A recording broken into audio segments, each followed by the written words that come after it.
Le chien qui porte à son cou le dîner de son maître. Nous n'avons pas les yeux à l'épreuve des belles, ni les mains à celle de l'or. Peu de gens gardent un trésor avec des soins assez fidèles. Certain chien qui portait la pitance au logis s'était fait un collier du dîner de son maître. Il était tempérant plus qu'il n'eût voulu l'être quand il voyait un mets exquis.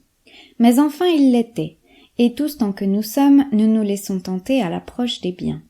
Chose étrange, on apprend la tempérance aux chiens et l'on ne peut l'apprendre aux hommes. Ce chien-ci donc, étant de la sorte à tourner, un matin passe et veut lui prendre le dîner. Il n'en eut pas toute la joie qu'il espérait d'abord. Le chien mit bas la proie pour la défendre mieux n'en étant plus chargé. Grand combat. D'autres chiens arrivent. Ils étaient de ceux-là qui vivent sur le public et craignent peu les coups.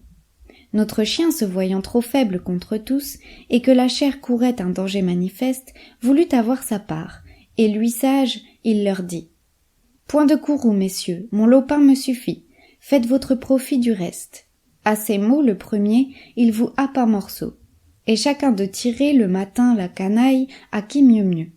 Ils firent tous ripaille, chacun d'eux eut part au gâteau. Je crois voir en ceci l'image d'une ville où l'on met les deniers à la merci des gens. Échevin, prévôt des marchands, tout fait sa main, le plus habile donne aux autres l'exemple, et c'est un passe-temps de leur voir nettoyer un monceau de pistoles. Si quelque scrupuleux par des raisons frivoles veut défendre l'argent et dit le moindre mot, on lui fait voir qu'il est un sot. Il n'a pas de peine à se rendre, c'est bientôt le premier à prendre.